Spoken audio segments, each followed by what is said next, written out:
Napuruhan sa ulo ang isang driver sa Maynila nang mabagsakan ng tipak ng konkreto mula sa isang lumang gusali. Nakatutok si Ian Cruz.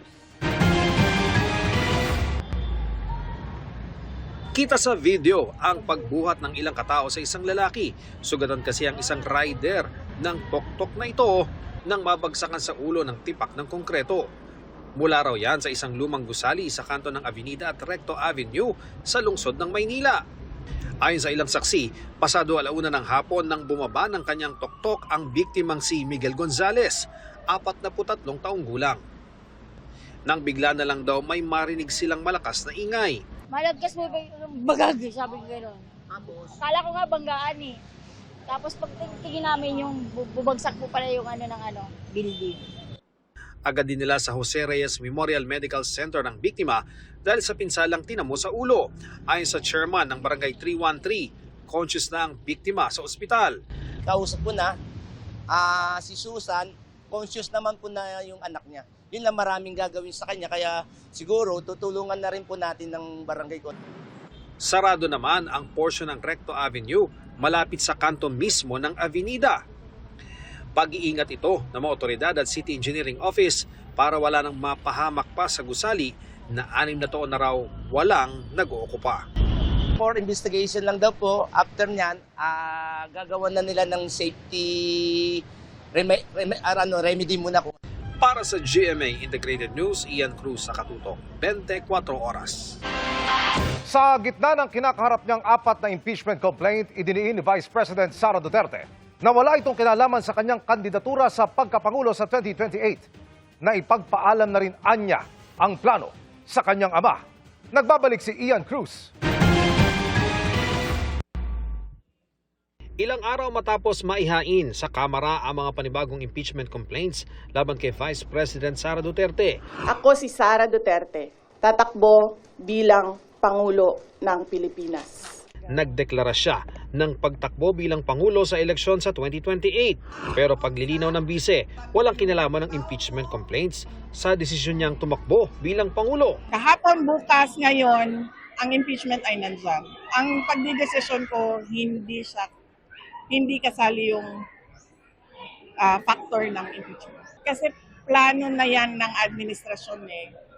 Ang ginagawa ng administrasyon ay pinapatahimik nila lahat ng mga tao na nagsasabi ng totoo patungkol sa kanilang kakulangan at sa kanilang kawalan ng aksyon sa mga problema ng bayan. Fourth quarter daw ng 2025 nang mapag-isipan niya ang pagtakbo bilang Pangulo. Bakit ko pa ba i-delay yung pagsabi na tatakbo ako kung nakapag-desisyon na ako? Wala na eh. Nakita nyo, nag-file na ng impeachment last year, tapos nag-file na naman ng impeachment ngayon, at makita ninyo sa timeline, nagsimula lahat 2023 pa lang sa paninira at sa demolition job. Good luck! At sa reaksyon ni Pangulong Bongbong Marcos sa kanyang anunsyo na good luck, Bakat you, bakat them. Good luck. nakarating na rin daw sa amang si dating Pangulong Rodrigo Duterte ang balak niyang pagtakbo. Hindi alam ni PRD na tatakbo ako bilang Pangulo. Nung sumunod na araw, nasabihan siya nung kanyang mga abogado at nagpadala siya ng maikling sulat doon sa abogado. At hindi pa ako nakapagpaalam sa abogado o kay PRD kung pwede ko bang ibahagi sa inyo yung sulat. Ang mga pahayag ng bise, sinabi niya sa pagdalaw niya sa mga binagyo sa Iligan City kung saan nagsagawa ng relief operations ang kanyang opisina. Para sa GMA Integrated News, Ian Cruz, Nakatutok, 24 oras. Huli sa magkakahiwalay na operasyon ang 6 na miyembro ng tinaguriang Gapos Gang na ilang beses nang nahulikam na nambibiktima sa Calabarzon. Ang kanilang estilo sa pagtutok ni John Consulta, exclusive.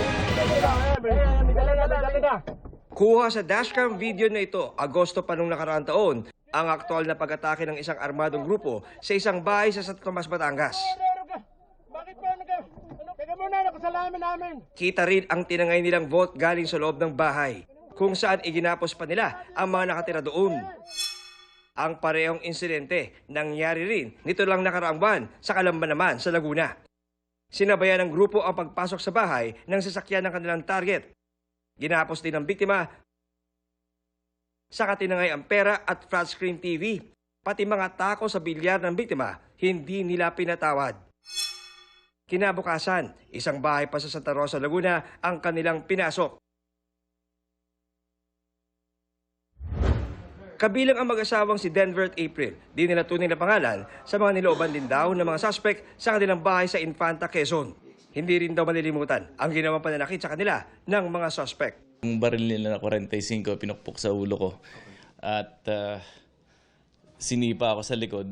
Pero ang pinakamasakit po na pangyayari doon is yung makita mo yung mga anak at sariling pamilya na tinututukan ng baril at wala kang magawa.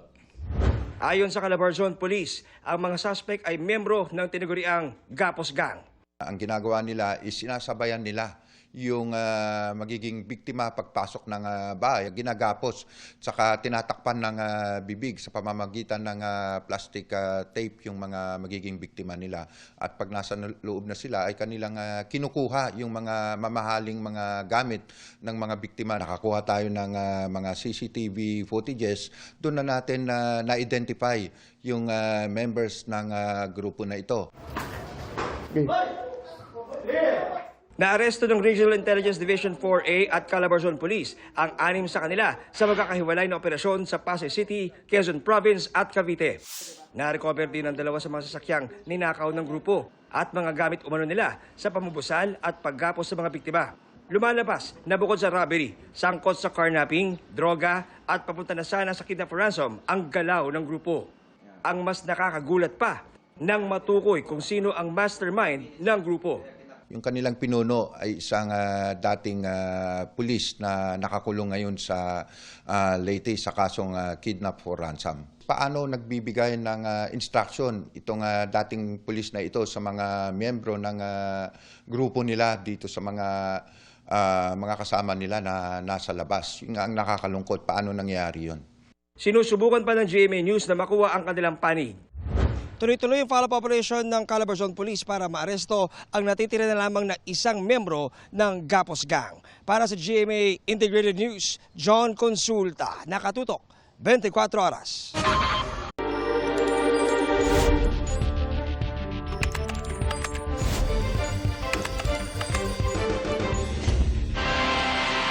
Sa ikalawang araw ng confirmation of charges kay dating Pangulong Rodrigo Duterte, inilatag ng prosekusyon ng International Criminal Court na ang patayan sa ilalim ng gera kontra droga ay malawakan at sistematiko. Mga elemento kung bakit daw matatawag na crime against humanity ang nangyari sa Pilipinas. Mula sa The Hague, nakatutok live si Mariz Umali. Mariz? Mel, natapos na kahapon ng prosekusyon at ng mga abogado ng biktima ang kanilang submission of merits at inilahad nga nila sa korte ang mga ebidensya at patunay kung bakit sa tingin nila ay dapat tumuloy sa trial proper si dating Pangulong Rodrigo Duterte para sa mga kinakaharap niyang crimes against humanity of murder and attempted murder bilang indirect co-perpetrator. Demonstrates the systematicity of the attack. Kabilang sa mga ipinunto ng prosekusyon kahapon sa ICC ang pagiging malawakan at sistematiko ng mga pagpatay sa drug war na may pattern umano. Giit ng prosekusyon, ikinasa ito sa tulong ng National Network alinsunod sa isang government policy. At ang mga nagpatupad binayaran, tiniyak na di paparusahan at pinangakuan ng promotion. Police and those working with them were often paid reward money per kill. Your Honours, these killings were not random. Targets were pre-identified, listed, and then subject to operations based on that list. Para patunayan ang kanilang punto, binasa o ipinapanood ng prosekusyon ng ilang pahayag o talumpati ni dating Pangulong Rodrigo Duterte. Giving you 48 hours. Pag nakita ko kayo, papatayin ko kayo dito. Binasa rin ang pahayag ng ilan nilang saksi, kasama ang ilang nagpakilalang miyembro ng Davao Death Squad sa Davao City na anilay kinabibilangan ng mga pulis, lokal na opisyal at sibilyan. This witness said that they personally killed hundreds of people. They described their job as the DDS, with the DDS as being, quote, just to kill small criminals, petty criminals. Out of the almost 300 people that I have killed, I never actually got to kill a drug lord.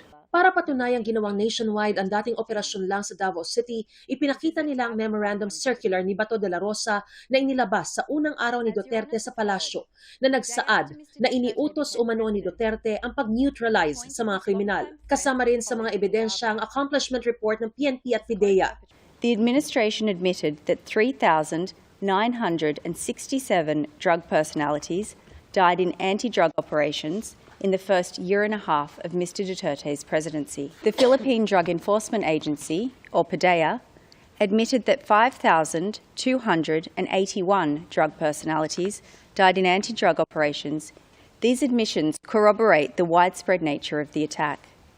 They show that thousands of individuals were killed. At para patunayang nationwide ang mga patayan, iminapa nila kung saan-saan ito naganap. Purple dots indicate an area with 1 to 10 killings, while yellow indicates 500 killings. This is how the killings progressed throughout the presidential period. Ipinaliwanag din ang sistema ng DDS operations. Pinaka-leader si Duterte, pero may mga co-perpetrators siya, tulad ni De La Rosa. May handler naman ang mga death squad members na karamihan ay mga pulis at mga hitman. Halos iisa lang din anila ang kwento ng patayan. May informant na magtuturo sa target, na papatayin ng malapitan ng mga nakamotorsiklo. Tataniman nila ng ebidensya mga ito at makakakuha na sila ng reward kada napatay. Ang ilan pinapatay sa mismong police operation. Police often tried to legitimize the operations, so they would stage a nanlaban or fight-back scenario to make them to appear to have been in self-defense. Ipinakita rin ang mga kasabwat umano ni Duterte mula Davao City na binigyan niya ng mga national position ng maging pangulo para sila rin ang mga siwas sa nationwide drug war. Ipinapanood din ang pahayag nila na pareho umano sa pananalita ni Duterte. Ayan talaga ito sa drugs. Kaya kayo mga drug lord dyan, humanda na kayo at talagang sasagasaan ko kayo. Idiniin naman ng isa sa mga abogado ng biktima na mahirap ang karamihan sa biktima. Binasa rin ang ilan sa mga nasambit nila sa kanilang kaanak bago sila patayin. As recounted by this victim, and I quote, "My son kept repeating, 'Mama, don't leave me.' So I blocked the way. He pleaded again, saying, 'I will come with you, just don't kill me. Mama, don't leave me.'" Ang kanilang mga naulila, umaasa sa confirmation of charges para mabigyan man lang sila ng dignidad. Lalo't kinondisyon daw ni Duterte ang lahat na tama lang patayin ang mga biktima. For the victims, the confirmation of charges is not merely a legal step. It is a recognition that their loved ones mattered. It is an acknowledgement that what happened to them was wrong. It is a message that they have not been forgotten. These proceedings offer something they had been denied in years: hope. Hope that the truth will be established, that the one responsible will be held to account, that future generations will not endure the same suffering. Justice cannot restore their loved ones, but it can restore dignity. Justice can affirm humanity. Justice can help them begin to heal.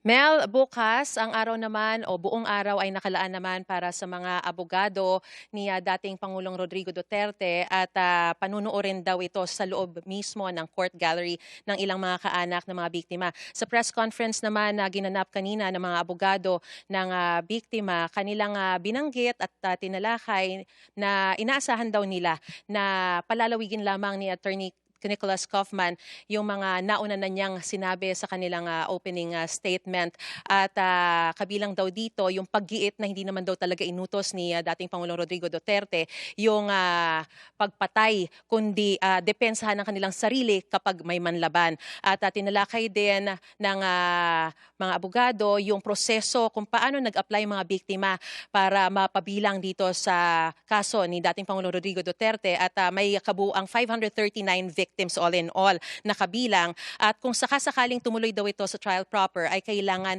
ng panibagong proseso ng pag-apply ulit ng mga biktimang ito. At sinabi rin ng mga abogado na kung anuman ang sasabihin bukas ng mga defense panel, ay handa ang mga abogado ng biktima for rebuttal this coming Friday. At si Attorney Gilbert Andres daw ang haharap para sa rebuttal na yan. Mel? Antabayan na namin ang mga karagdagang ulat mula sa inyo dyan sa Daheg. Maraming salamat sa iyo. Live po yan, si Mariz Umali. Inisyuhan ng cease and desist order ng isang ahensya ng DNR ang nag-ooperate sa gumuhong bahagi ng landfill sa Rizal matapos itong makitaan ng mga paglabag. Posible ring maisara ang buong tambakan pero saan na magtatapon ng basura ang Metro Manila at ilang probinsya? Nakatutok si Maki Pulido. Kawawa mga tao. Dahil nakitaan ng DENR Environmental Management Bureau ng mga paglabag sa kanilang Environmental Compliance Certificate, ang International Solid Waste Integrated Management Specialist Inc. o ISWIMS, inisyuhan ng Cease and Desist Order o CDO ang bahagi ng landfill na ino-operate nito kung saan gumuho ang basura na ikinamatay ng isang mangangalahig. Kasunod nito ay iaakyat ang kaso sa Pollution Adjudication Board ng DENR na nagpapanagot sa mga lumalabag sa environmental law. Maliban daw kasi sa mabigat ang paglabag, na-isyohan na noong 2023 ng CDO ang ISWIMS kaya't hindi na lamang pagtatama sa operasyon ang kasunod na hakbang. Bigyan ng opportunity na pagpapaliwanagan yung proponent based dun sa observation. Pero dito sa nakita ng mga violation, talagang it would graduate talaga dun sa case nila sa Pollution Adjudication Board. Sabi ni Tamorio, isang posibleng parusang kinakaharap ng ISWIMS ay pagsara sa buong landfill imbes na bahagi lang na may pagguho. Kasi nga, kung may nangyari na ganito in the past, and then ito na naman, and then titignan na natin yung buong facility. Pero kung maisara, saan na lang itatapon ang 3,500 tonelada ng basura na itinatapon sa landfill kada araw? Katumbas pa naman yan ng higit sa isang Olympic-sized swimming pool at nanggagaling sa 11 syudad sa Metro Manila at ilang bayan ng Cavite, Bulacan at Rizal.